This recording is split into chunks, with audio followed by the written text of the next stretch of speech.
반갑습니다, 여러분. 오늘은 물리학2 6번째 시간으로 물체의 평형 두 번째 시간을 갖도록 하겠습니다.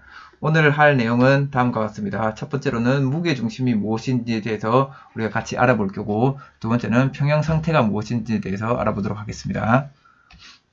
먼저 지난 시간에 배웠던 내용을 잠깐 복습해 보도록 하겠습니다. 지난 시간에 저희들은 돌림힘, 토크의 정의에 대해서 알아보았습니다. 돌림힘의 크기라는 것은 팔의 길이에다가 수직으로 작용하는 힘의 크기를 곱한 것이 돌림힘의 크기였습니다. 그래서 이 그림으로 나타내 보면 여기를 회전축이라고 할 때 회전축, 이 막대에 돌림힘을 작용시키려면 회전축으로부터 일정 거리 떨어진 곳에, 그걸 팔의 길이라 그랬죠. 요만큼 팔의 길이가 R인 곳에 힘을 이렇게 작용했다고 합시다. 그럼 이 힘 중에서 이렇게 힘을 작용했다고 할 때 이 팔의 길이와 세타 각도로 힘을 작용했다. 그럼 이 힘 중에서 힘을 나눠보면 요 수직 성분하고 수평 성분 중에서 요 성분만 팔의 길이와 수직으로 작용하는 요 힘만이 돌림 힘으로 작용한다 그랬습니다. 그래서 이 힘의 크기는 F 사인 세타였고 요 힘의 크기는 F 코사인 세타였습니다. 여기가 F라고 할 때, 그래서 요 힘 중에서 다시 얘기하면 이렇게 이 수평 방향 F 코사인 세타 성분은 절대 돌림 힘으로 작용하지 못하고 요 수직 성분의 힘, 요 수직 성분의 힘만 돌림 힘으로 작용한다고 그랬습니다. 그래서 우리가 토크를 어떻게 썼냐면, 토크는 R 곱하기 F 수직 성분의 힘의 크기만 돌림 힘으로 작용하고, 이걸 저 위에 있는 그림상으로 살펴보면 RF 사인 세타가 되었습니다. 이게 돌림힘의 정의입니다. 돌림힘의 방향은, 얘는 돌림힘은 벡터량이기 때문에 얘는 방향이 있습니다. 그리고 방향은 시계 방향하고 반시계 방향이 있는데, 지금 요렇게 이 상태는 요렇게 도니까 이건 반시계 방향이죠. 반시계. 그래서 이걸 이 반시계 방향이나 시계 방향 어느 곳을 여러분들이 플러스 마이너스로 정해도 상관은 없지만, 보통 일반적으로 시계 방향을 마이너스 방향, 반시계 방향을 플러스 방향으로 정합니다. 이거는 뭐 크게 지금은 신경 쓸 필요가 없습니다. 왜 이렇게 정하는지에 대해서는 여러분들이 벡터에 대해서 좀 더 배워야 되는데, 이 부분에 대해서는 오프라인으로 만나면 간단하게 한번 설명해 드리겠습니다. 그래서 돌림힘의 정의를 여러분들이 잘 기억해야 됩니다. 돌림힘의 정의는 앞으로 이 이후에 이 단원을 끝날 때까지 돌림힘의 정의에 대해서는 반드시 알고 있어야 문제들을 해결해 나갈 수 있으니까, 잘 외우지 않은 학생들은 이 돌림힘의 정의를 반드시 외우고 이해를 하고 넘어가도록 합니다. 넘어가겠습니다. 그럼 오늘 배울 내용 중 첫 번째로 무게중심에 대해서 한번 알아보도록 하겠습니다.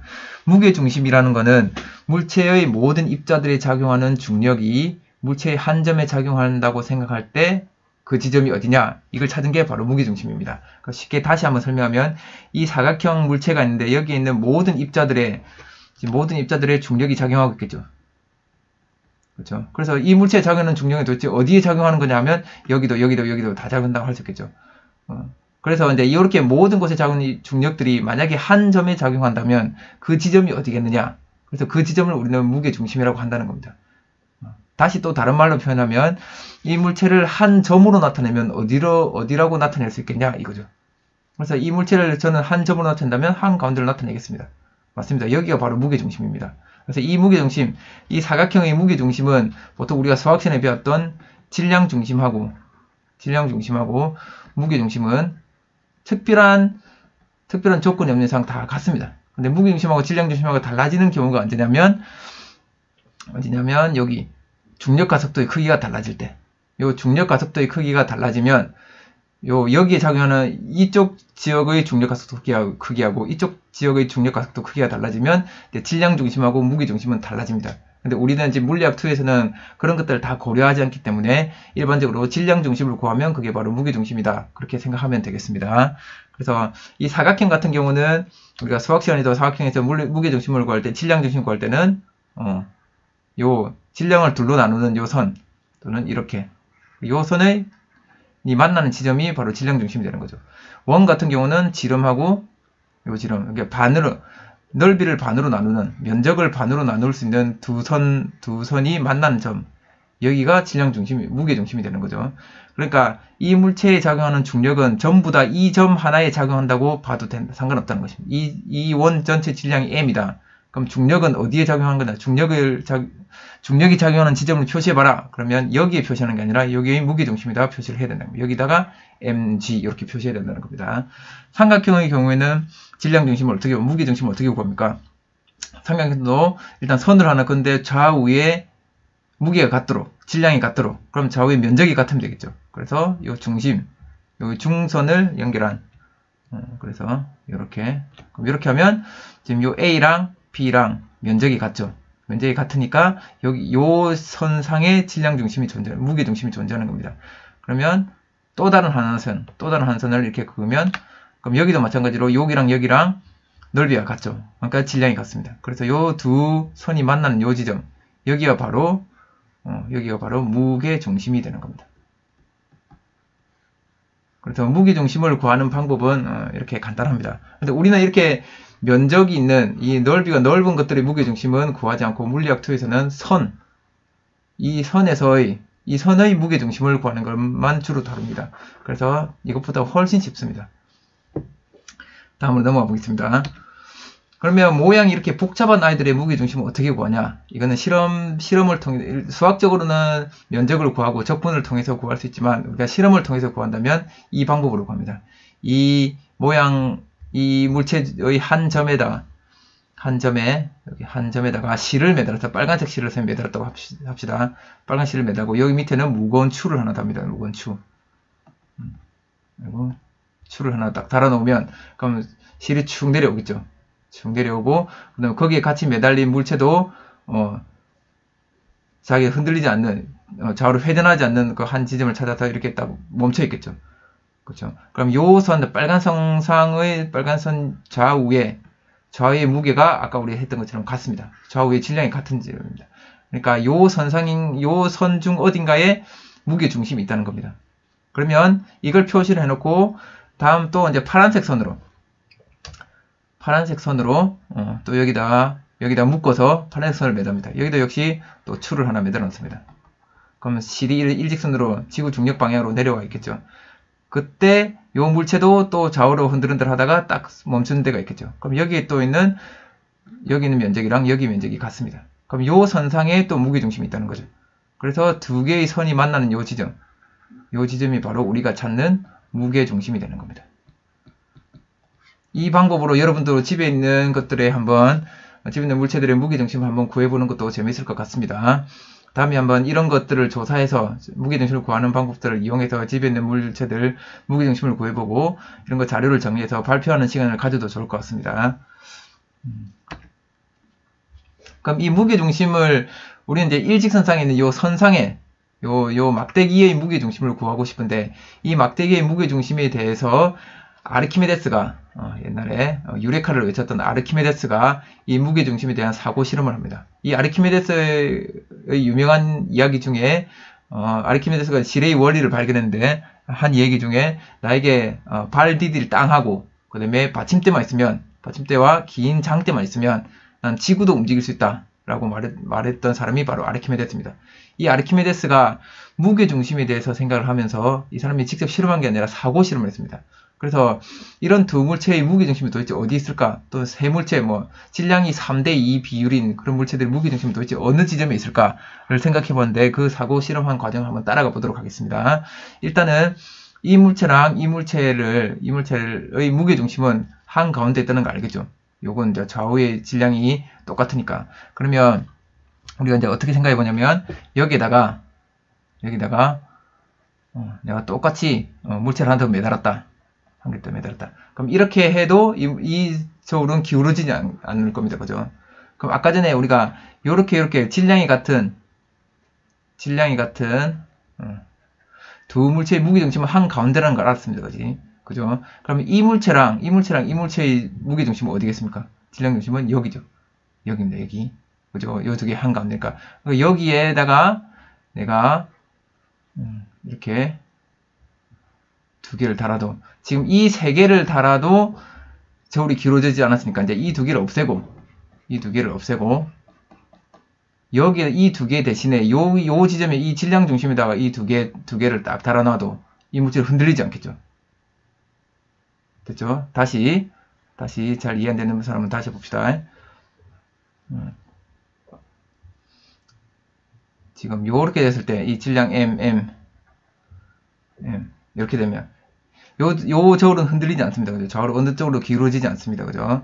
그 다음에 요 두 개, 좌우의 두 개의 질량 중심은 여기라는 걸 우리가 그건 논리적으로 알 수 있겠죠. 그럼 요 두 개의 질량 중심은 여기입니다. 여기. 딱 절반의 지점. 여기입니다. 그죠? 그럼 이 두 개를 없애버리고, 여기다가 M 두 개를 달아도, 같은 거죠. 요렇게 따로따로 달아놓은 거는 여기다가 EM을 달아놓는 거나. 그렇죠? 그래서, 그럼 이런 경우에는 요 질량 두 개짜리하고 하나짜리의 질량 중심, 무게 중심은 여기가 되는 거예요. 그럼 비율이 몇 대 몇이냐면 여기가 1, 여기가 이제 2가 되겠죠. 그러니까 질량이 2대1로 양쪽에 매달려 있으면 얘들의 무게 중심은 1대2인 지점에 있다는 겁니다. 그렇죠? 그럼 이런 식으로 가면 우리가 이제 어떻게 또 생각할 수 있냐면 질량이 3이고 질량이 2인 물체의 무게 중심은 어디에 있냐? 이것도 생각해 볼 수 있습니다. 그러면 똑같이 이렇게 또 이렇게 했습니다. 그 다음에 아까 전에 여기에 질량 두 개짜리가 이게 없어도 여기에 있는 거랑 똑같다고 우리가 했었죠. 그래서 여기에 매달려 있습니다. 그럼 이제는 여기다 지금 요 질량 중심에다가는 이만큼 물체를 달아놔도 무게 중심에다가는 물체를 아무리 달아놔도 저울이 흔들리지 않는 거죠. 그렇죠? 그럼 이 상황도 흔들리지 않습니다. 그럼 여기는 요 두 개랑 요 하나 질량이 2대1이죠. 그럼 얘들의 질량 중심은 아까 질량 2대1인 경우는 질량 중심이 1대2인 지점에 위치한다 그랬죠. 그러면 지금 얘들만 보면 얘들의 질량 2대1이니까 얘들의 질량 중심은 무게 중심은 요 1대2인 지점 여기가 1대2인 지점 여기가 무게 중심입니다. 그럼 얘들을 없애고 여기에다가 3개를 달아놔야 되는 거죠. 그럼 여기에 2m 있고 여기에 3m이 있습니다. 그럼 얘의 비율이 얼마냐? 그럼 여기는 3분의 1이고 여기는 2분의 1입니다. 2분의 1하고 여기는 3분의 1인 지점입니다. 그러면 이 길이 비가 얼마 되냐? 2분의 1 대 3분의 1 하면 6을 곱하면 3대 2가 되는 거죠. 그렇죠? 그래서 질량이 2m 대 2m이고 3m이면 얘들의 무게중심은 요 선상에서 어디 위치는 여기인데 이게 3대 2라는 거죠. 그게 질량비의 반대의 그 비율의 무게중심이 존재한다는 겁니다. 그럼 복습 한번 해볼까요? 여기에 4m짜리가 있고 여기에 5m짜리가 있습니다. 그럼 여기 이 가운데에서 무게중심은 어디에 위치하고 있다는 겁니까? 무게중심은 질량이 4대 5니까 무게중심은 5대 4인 지점에. 그래서 여기 좀 5m 쪽에 좀 몰려 있는 거죠. 그래서 이 길이가 5대 4가 되는 지점. 여기에 무게중심이 있다는 겁니다. 쉽죠? 그래서 아르키메데스가 이걸 사고 실험을 통해서 여기 질량이 서로 다른 두 물체의 질량중심 또는 무게중심은 어디에 위치하냐? 이 질량비를 거꾸로 한 지점, 질량비를 반대로 한 지점에 그 사이에 그 지점에 무게중심이 있다라고 이 사람이 생각해내었습니다. 넘어가겠습니다. 그러면 이제 우리가 한번 금방 했던 내용을 한번 복습을 해봅시다. 여기 파란색의 막대가 있는데 막대기의 질량이 m입니다. 막대의 질량이 m이고 물체의 질량이 3m입니다. 3m. 막대의 길이가 총 길이가 4L입니다. 4L이고 물체의 위치는 우리가 물체의 무게중심이 여기라고 해보면 물체의 위치는 3L입니다. 3L. 여기부터까지는 3L. 됐습니다. 그럼 이때 이 위 물체, 막대와 물체, 위 물체는 막대 더하기 상자. 무게중심 위치는 어디냐? 그 무게중심 위치라는 거는 우리가 아까 배웠으니까 한번 같이 해봅시다. 일단은 이 막대기의 무게중심은 어디입니까? 이 질량 m이 막대기의 무게중심은 한가운데 있겠죠. 한가운데 이 지점입니다. 이 지점. 그럼 이 지점에 지금 mg가 작용하는 거죠. mg. 그럼 여기 이 지점까지의 길이는 2L이 되겠죠. 그럼 요 지점에 지금 요 2L 떨어진 요 지점에 질량 M이 지금 있는 거고, M이라는 질량이 있는 거고, 그 다음에 여기 3L 떨어진 지점에 여기 3M이 있는 거죠. 그렇죠? 그럼 여기부터 여기까지 길이는 L입니다. 그럼 결국 여기만 우리가 보면, 지금 요 부분만 떼서 보면, 결국 어떻게 되는 거냐면, 요쪽에 M짜리가 하나 있고, 요쪽에 3M짜리가 있는 겁니다. 그렇죠? 요 길이는 L이고. 그러면 이 M 대 3M일 때 무게중심 위치는 3대 1인 지점이 있는 거죠. 3대 1. 3M 쪽에 몰리는 거죠. 그럼 얘를 총 4등분을 나눠서 3대 1인 지점. 여기가 바로 무게중심이고, 여기에 무게중심이고, 그러니까 여기에 몇 M이 몰려있다고 생각하면 됩니까? 여기에 총 2개 합친 질량 4M짜리가 여기 딱 놓여있다라고 생각해도 상관없다는 거죠. 그러니까 이 물체 전체는 여기로부터, 그러니까 여기 있는, 여기에, 요 지점에 모든 물체가 4M이 다 몰려있다고 생각해도 상관없다는 겁니다. 그렇죠? 그럼 여기가 지금 전체 길이 L 중에 4분의 3L 지점이죠. 여기가 4분의 3L 지점이고. 그럼 요 왼쪽 끝에서부터 보면 2L 더하기 4분의 3L 지점에, 요 지점에 왼쪽 끝에서 봤을 때 요 지점에 4M짜리가 몰렸다고 생각하면 된다는 겁니다. 그러면 이제 돌림힘의 크기는 어떻게 구하냐? 돌림힘의 크기는 왼쪽 끝이 회전축이라고 했을 때 왼쪽 끝에서 보면 저 막대기를 어떻게 단순화시킬 수 있냐면, 여기다가 2L 플러스 4분의 3L은 4분의 8에서 4분의 11, 4분의 11L이라는 요 지점에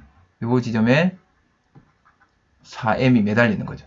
그럼 이렇게 4mg라는 중력을 작용하고 있겠죠. 중력이 작용하고 있겠죠. 그럼 이 막대기에 작용하는 돌림힘의 크기는 R 곱하기 F니까, F 수직이니까, 그러면 4분의 11L 곱하기 4mg. 이렇게 되죠. 그럼 땡땡 없애면, 이거는 11Lmg. 이렇게 되는 거죠. 그러면 이만큼 돌림힘이 작용하고 있다. 그 다음에 어느 방향으로? 시계 방향으로. 이렇게 우리가 생각하면 됩니다. 그럼 돌림힘 크기를 이렇게 무게중심을 안 구하면 어떻게 구하면 되냐면, 각각 따로따로 구할 수도 있는 거죠. 한번 따로따로 한번 구해보겠습니다.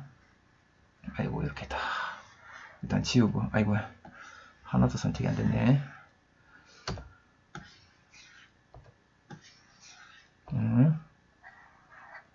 그럼 돌림힘 크기를 만약에 따로따로 우리가 생각해 보면, 막대기 끝에 회전축이고 요렇게 있습니다. 그 다음에 여기에 지금 mg라는 힘이 작용하고 있고, 여기 어떠냐면 2L이라는 지점에 mg라는 힘이 막대기의 무게중심이니까, 여기에 이제 mg라는 막대기의 질량은 여기에 다 있는 거고, 그 다음에 여기에 3L이라는 지점에 몇 m이 3mg가 작용하고 있습니다. 그럼 둘 다 같은 방향으로 돌림힘을 만들고 있죠. 그럼 돌림힘의 크기는 요 두 개를 더하면 됩니다. 2L 곱하기 mg랑 3L 곱하기 3mg랑, 그렇죠? 그러면 이건 2LMG 더하기 9LMG가 되겠네요. 그럼 합치면 11LMG입니다. 그래서 구하는 답은 같습니다. 그래서 여러분들 할 때 무게중심을 가지고 돌림힘을 구하든지, 아니면 각각 따로따로 이렇게 따로따로 해서 돌림힘을 구하든지, 그거는 선택하면 됩니다. 일단 그래서 무게중심을 구하는 연습도 한번 해두면 좋습니다. 근데 실제로 이제 풀다 보면 무게중심의 위치를 구해서 문제를 푸는 경우가 더 쉬울 때도 있지만, 그냥 일반적으로 한 가지 방법을 여러분들이 잘 알아두면, 이렇게 그냥 따로따로 해서 얘들 돌림힘을 더한다는 걸, 이걸 잘 알아두면 그냥 이 방법으로 다 계속 계산을 해도 크게 어려울 건 없을 것 같습니다. 자, 다음으로 두 번째로는 이제 평형 상태에 대해서 한번 알아보겠습니다. 평형 상태. 평형 상태라는 거는 어떤 건지 다음에 예시를 통해서 한번 그 평형 상태의 의미가 뭔지를 한번 알아보도록 하겠습니다. 지금 이렇게 양쪽으로 원 기둥인데 양쪽으로 똑같은 크기의 힘을 서로 반대 방향으로 작용했습니다. 얘는 그러면 가만히 있죠. 정지하겠죠. 힘의 크기가 R자이면 0이니까. R자이면 0이니까 가만히 정지했습니다. 이 경우는 원뿔이 있는데, 이 경우도 서로 다른 방향으로 각도를 다 120도씩 해서 120도씩 해서, 그래서 이 방향으로 똑같은 크기의 힘으로 다 잡아당겼습니다. 그럼 이 경우도 역시 R자이면 0이 되겠죠. 그래서 이 물체는 가만히 있습니다. 그렇죠? 근데 이 경우는 지금 둘 다 똑같이 F라는 힘의 크기를 줬는데, 이 경우에는 이 물체는 좌우로 움직이지는 않지만 어떻게 되냐면 얘를 밀고 얘가 미니까 회전을 하게 됩니다. 돌림힘이 생겨버립니다. 그래서 돌림힘이 생겨서 얘는 회전을 하게 됩니다. 이렇게 회전을 하게 되는 경우는 우리가 평형 상태라고 말하지 않습니다. 그렇죠? 그래서 힘의 평형은 여기서 다와 같이 힘의 평형은 이루어졌는데 물체가 회전을 하는 경우가 있습니다. 그래서 이런 경우는 우리가 평형 상태라고 말하지 않습니다. 그럼 평형 상태라는 건 뭐냐? 이 평형 상태라는 건 뭐냐면 다음 두 가지를 만족하는 상태를 평형 상태라고 합니다. 그래서 이걸 여러분들은 잘 기억해야 됩니다. 평형 상태라는 것은 첫 번째 힘의 평형을 이루어야 된다. 힘의 평형. 그 말은 뭐냐면 물체에 작용하는 R자임이 0이 된다.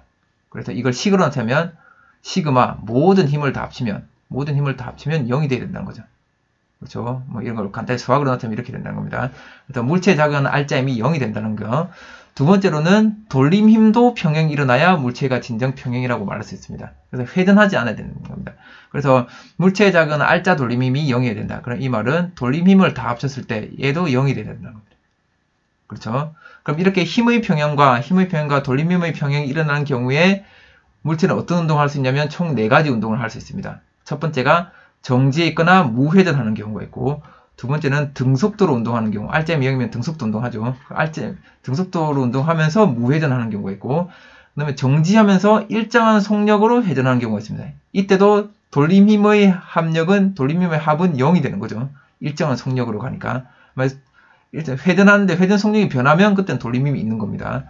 네 번째는 등속도로 운동하면서 일정한 속력으로 회전하는 경우인데, 우린 이런 거는 밑에 2, 3, 4는 다 생각 안 하고 물리학 2에서는 정지 상태에서 무회전하는 경우만 생각을 합니다. 그래, 이런 상태를 우리는 평형 상태라고 그러고, 그래, 이렇게 응용이 되는 것이 이제 건축물의 안정성 부분에 우리가 이런 것들을 활용해야 되는 겁니다. 이 건축물이 뭐 바람이 불어도 회전하지도 않고 뭐 좌우로 움직이지도 않는 그런 게 이제 안정된 건축물을 이야기할 때 이 평형 상태를 활용하게 될 것입니다. 다음으로 넘어가겠습니다. 그래서 여러분들은 평형 상태의 이 조건 두 개는 꼭 반드시 잘 기억해 두기 바랍니다. 이 두 개를 가지고 다 문제를 해결할 겁니다. 그러면 이제 우리 책에 나오는 예시를 한번 보겠습니다. 지금 가와 같은 경우는 가와 같이 모빌이 이렇게 있을 때는 이 모빌을 지금 이렇게 균형을 유지하고 있다는 것은 지금 이거는 평형을 이루고 있다는 겁니다. 평형 상태라는 거죠. 위아래에 좌우로 움직이지도 않고 얘가 회전하지도 않습니다. 근데 여기서 이 녹색이 하나 떨어져 나가버렸다. 실이 끊어서 떨어져 나갔다. 그러면 지금 현재 보니까 파란색이 더 무거운 거죠. 파란색이 더 무거운 상황이니까 얘가 딱 끊어져 나가버리면 파란색 쪽으로 얘가 이쪽 돌림힘보다 더 크기 때문에 파란색에서 만들어지는 돌림힘이 더 크기 때문에 얘는 이렇게 반시계 방향으로 회전해서 더 이상 좌우에 질량 차이가, 무게 차이가 나지 않을 때까지 회전한 상태로 멈추게 됩니다. 이때가 여기서는 평형 상태가 되는 거죠. 그래서 이때가 평형 상태가, 이렇게 되어 있을 때는 이게 평형 상태지만 이게 떨어져 나가면 지금 이 상태가 평형 상태가 되는 겁니다. 알겠죠? 그럼 이 평형 상태를 이용해서, 평형 상태의 조건들을 이용해서 다음 문제를 한번 해결해 보도록 하겠습니다. 자, 봅시다. 그림과 같이 철수와 영희는 길이가 3m이고 무게가 30N인 질량 분포가 균일한 막대, 밀도가 균일하다는 뜻입니다. 무게가 600N인 물체를 매달고 막대를 든 상태로 정지했습니다. 물체가 매달린 곳에서 철수와 영희까지 거리는 각각 2m, 1m입니다. 1m입니다. 자, 그러면 지금 철수랑 영희 중에 누가 더 힘을 많이 주고 있어야 되나요? 이거는 뭐 안 풀어보고도 한번 생각해 봅시다. 누가 더 힘을 많이 주고 있어야 되나요? 당연히 영희겠죠. 영희 쪽으로 지금 질량이 몰려 있으니까. 그렇죠? 그럼 이런 경우에 철수가 줘야 되는 힘, 요걸 우리가 F1이라고 합시다. 영희가 줘야 되는 힘, 요걸 F2라고 합시다.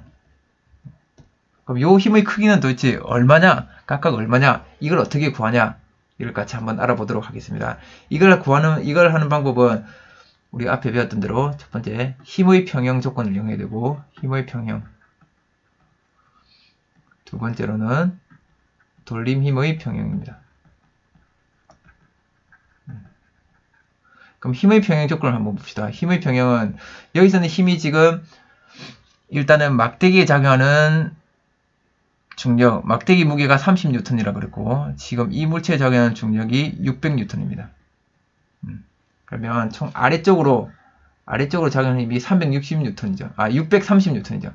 그래서 아래쪽으로 작용하는 힘 600N 더하기 30N이 있으니까 이 힘하고 철수랑 영희가 위로 들어올리는 힘이 같아야 되죠.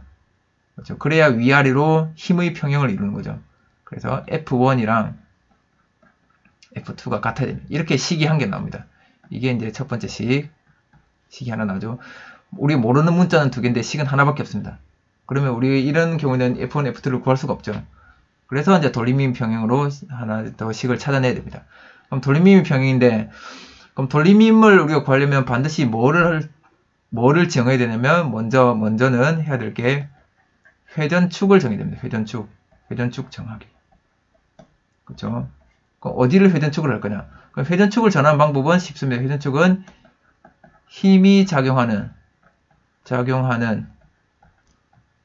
지점 중 하나를 회전축으로 정하면 됩니다. 그러면 힘이 작용하는 지점이 지금 하나, 둘, 셋, 네 군데가 있죠. 네 군데 중에 아무 때나 돌림 힘으로 회전축으로 정하면 되는 겁니다. 나는 이 철수의 손을 중심으로 이게 회전한다고 생각하겠다. 그렇게 해도 되고, 나는 이 양동이를 중심으로 물체가 회전한다 라고 생각해도 되고, 난 영희를 중심으로 물체가 회전한다 라고 생각해도 됩니다. 근데 여기서 회전축을 정할 때 이제 팁이 있는데 뭐냐면 모르는 힘이 작용한 곳을 회전축으로 잡으면 이 회전축에 작용하는 힘은 돌림 힘으로서 역할을 못하니까 이 힘 하나를 상쇄시킬 수가 있습니다. 한번 예를 들어 봅시다. 나는 그래서 지금 철수가 잡은 이곳을 회전축으로 생각했다. 회전축으로 생각하면, 그러면 이제 여기가 회전축이니까 F1은 돌림힘 역할을 못하죠. 그럼 나머지 힘으로 돌림힘을 생각하면 됩니다. 그러면 이제 시계 방향 돌림힘은, 시계 방향은 요 두 개죠. 30N이랑 600N이죠. 그래서 30N은 총 3m의 중간쯤에 위치했으니까, 이건 1.5m 위치에 있으니까, 그러면 1.5m 곱하기 30N하고, 그 다음에 또 2m 떨어진 곳에서 600N이 작용하죠. 그 다음에 반시계 방향이 돌림 힘은 영희가 위쪽으로 주는 힘, 요게 이제 반시계 방향이죠. 영희가 위쪽으로 주는 거는 3m 떨어진 곳에서 F2만큼 힘을 줍니다. 그렇죠? 그래서 이걸 구해보면, 이거는 얘 구하면 45Nm고, 얘를 곱하면 262, 1200Nm가 되죠. 그럼 이거 하면 1245Nm입니다. 그럼 여기는 이거는 F2 곱하기 3m니까. 그럼 이 두 개가 같아야 되는 거죠. 이 두 개가 같아야 됩니다. 그래서 3m 곱하기 F2랑 1245Nm랑 같아야 되죠. 그래서 미터 이렇게 약분이 되고, 3 나누면 3, 42, 3에는 3, 3, 55. 그래서 뉴턴 남죠. 그래서 F2가 415N입니다. 그럼 얘가, 영희가 415N의 힘을 받는 거고, 힘을 버티고 있어야 되는 거고, 나머지 여기 총 아래쪽으로 작용하는 힘이 630N이니까, 철수가 버텨야 되는 힘은 215N이죠. 그렇죠? 그래서 이 두 개 합치면 630이 돼야 되니까. 그렇죠? 이런 식으로 해서 힘의 평형하고 돌림 힘의 평형을 구해서 돌림 평형의 조건들을 이용해서 식을 두 개를 세우고 이 두 개를 연립해서 풀면 요 F1과 F2를 구할 수가 있게 됩니다. 알겠죠? 그럼 이거 말고 좀 간단하게 할 수 있는 방법 하나만 같이 생각해 볼게요. 여기만 좀 지워보겠습니다. 간단하게 생각할 수 있는 거, 일단은 이렇게 F1, F2를 구하는 방법, 우리가 무게중심을 아까 배웠으니까 되게 쉽게 생각할 수 있습니다. 지금 여기 보십시오. 여기 보면 지금 이 막대기는 30N짜리니까 그럼 이 막대기를 일단 막대기만 들고 있다 생각해 봅시다. 이 양동이는 없이 막대기만 들고 있다. 그럼 철수랑 0이랑 얼마씩 힘을 주면 될까요? 그렇지. 절반씩만 주면 되죠. 여기 15N. 막대기 30이니까 15N씩 주면 됩니다. 그 다음에 이제 600N이 있습니다. 600N이 있는데 2대1인 지점에 있습니다. 2대1인 지점에 있습니다. 그럼 아까 우리 무게중심 했던 거하고 같이 생각해 보면 여기에 600N이 매달려서 균형을 유지하고 있다는 거는 여기랑 여기에 얼마씩 있다는 거라고 똑같다고 생각할 수 있냐. 2m 2대1이니까 600을 1대2로 나누면 되겠죠. 여기에 200N 있고 여기에 400N 있다고 생각해야 됩니다. 보세요. 200N, 여기 200N, 여기 400N이 있으나 2대1 되는 이 지점에 600N이 있으나 아까 같은 거라고 그랬죠. 그러니까 철수가 200N을 들고 있는 거고 영희가 400N을 들고 있는 겁니다. 이 600N을 드는데 철수는 200만 들고 영희가 400N을 들고 있는 겁니다. 그래서 영희를 합치면 415N이 되는 거고 철수는 합치면 215N이 되는 겁니다. 이렇게 우리가 또 직관적으로 그냥 이런 거 힘의 평형, 돌림의 평형 이렇게 생각 안 하고 이렇게 생각해서도 이 문제를 해결해낼 수가 있습니다. 이건 여러분들이 한번 이 영상을 다 보고 난 뒤에 다시 한번 돌려서 생각해 보시기 바랍니다. 넘어가겠습니다. 자, 지금까지 우리가 무게중심하고 그 다음에 평형에 대해서 배웠는데 특별히 이제 무게중심의 내용은 잘 몰라도 상관은 없습니다. 하지만 이 평형은 확실히 알고 있어야 됩니다. 그래서 우리 교육 과정에서도 평형에 대해서는 여러분들이 잘 설명할 수 있어야 된다고 나옵니다. 그러니까 이 평형을 가지고 문제를 해결하는 것들을 잘 할 줄 알아야 되니까 이 핵심 개념 확인을 통해서 마지막으로 확인해 보도록 하겠습니다.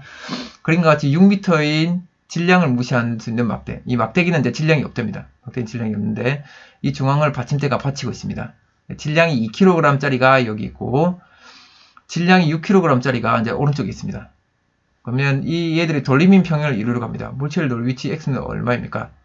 여기 x의 위치가 어디가 돼야 되겠냐? 이겠죠. 그럼 이걸 우리가 무게중심을 잘 알고 있으면 지금 요 양쪽에 있는데 요 한 가지 더 이상 기울어지지 않으려면 여기가 이 지점이 바로 무게중심이 되야 되는 거죠. 무게중심.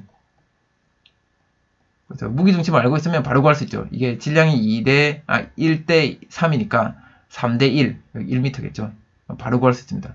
하지만 이제 돌림힘의 평형을 가지고 우리가 한번 풀어보도록 합시다. 그럼 여기를 회전축으로 놓고, 여기를 회전축으로 놓으면, 지금 이거는 이쪽으로 20N, 우리가 G를 10m/s 제곱이라고 할게요.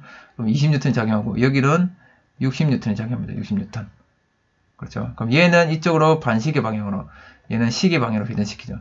그래서 회전축을 중심으로, 일단은 반시계 방향, 여기에 반시계, 이렇게. 반시계 방향의 돌림힘하고 시계 방향의 돌림힘이 크기가 같겠죠. 그래서 돌림힘 평형을 이루는 거니까. 그래서 반시계 방향의 돌림힘은 3m 곱하기 20N. 시계 방향의 돌림힘은 x 곱하기 60N. 이 단위를 쓰는 걸 같이 연습을 해두기를 바랍니다. 이렇게 되면, 그럼 뉴턴은 약분이 되고, 그 다음에 3이 60이니까 60. 그럼 여기는 1만 남죠, 1. 그렇죠. 그럼 x는 1m. 그래서 x가 1m가 되는 겁니다. 그래서 단위까지 같이 구할 수가 있습니다. 그때 1m 떨어진 곳에다가 6kg짜리를 놓으면 된다는 것입니다. 두 번째, 사람의 무게중심을 찾는 방법을 평행조건과 관련지어 설명해보자.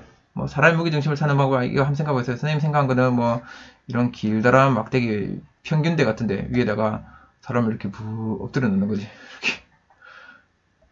여기 머리, 팔, 다리. 그래서 더 이상 안 기울어질 때, 좌우로 넘어지지 않는 요 지점이 무게중심 되는 거죠. 이렇게 구할 수 있겠네. 이런 식으로 한번 찾아볼 수 있을 것 같습니다. 자, 과제입니다. 오늘 여러분 잘 배웠다면 이 과제를 해결할 수 있습니다. 지금 이 그림을 잘 보시고 이 그림에서 이거 F라는 힘을 내가 줬는데 주어서 이 막대가 균형을 유지하고 있습니다. F의 크기가 얼마일까요? 이거 돌림힘 평형을 구하면 되겠지. 여기에 돌림힘, 작용하는 돌림힘, 여기 작용하는 돌림힘 두 개가 요거 반시계 방향하고 시계 방향이 같다는 걸 이용해도 되고, 또는 여기랑 그럼 요거 내가 주는 힘 자체를 이제 질량이라 생각하고 무게라고 생각합니다. 여기랑 여기의 무게 중심이 여기인 거죠. 무게 중심이 여기 길이비가 1대 2는 2, 3, 1대 3이니까 무게비는 또 몇 대 몇 대면 되겠냐. 이렇게 해서 F를 구할 수 있을 겁니다. 됐죠? 두 가지 방법으로 한번 다 해보세요. 답이 같게 나오는지. 두 번째입니다. 여기 실이 하나 매달렸습니다. 이 실이 매달렸습니다. 실이 막대를 당기는 힘의 크기가 6mg입니다. 6mg입니다. 이 실이 막대를 6mg로 잡아당기겠습니다. 그럼 아래쪽으로도 총 6mg가 작용해야 되는 거죠. 근데 지금 여기 보니까 m하고 4m밖에 없습니다. 5m밖에, 그럼 5mg밖에 작용 안 한 거죠. 그럼 이 막대의 질량이 m이라는 거겠네. 됐죠? 그럼 이렇게 했을 때, 지금 요 실이 매달린 요 위치가 A 대 B가 도대체 얼마겠냐? 이걸 한번 구해보면, 이건 또 돌림힘의 평형을 이용해서 한번 구해보면 좋겠습니다. 그래서 여기서 지금 이 막대기의 질량이 여기 있으니까 여기에 mg가 작용하고, 여기 맨 끝에 mg가 작용하고, 여기에 4mg가 작용하고, 그래서 무게중심을 이용해서 구하든지 돌림힘의 평형을 이용해서 구하든지 해서 A 대 B를 한번 구해보도록 합니다. 이 두 개가 오늘의 과제입니다. 이번 차시의 과제입니다. 다음 시간에는 우리 이제 물체의 안정성하고 그 다음에 물체 안정성까지 배우고 연습 문제를 몇 개 한번 풀어보도록 하겠습니다. 그래서 오늘 배운 내용 반드시 돌림힘의 평형을 어떻게 적용하는지, 그 돌림힘을 어떻게 구하는지 꼭 복습해서 다음 시간 우리가 공부하는데 어려움이 없도록 해주시기 바랍니다. 수고하셨습니다.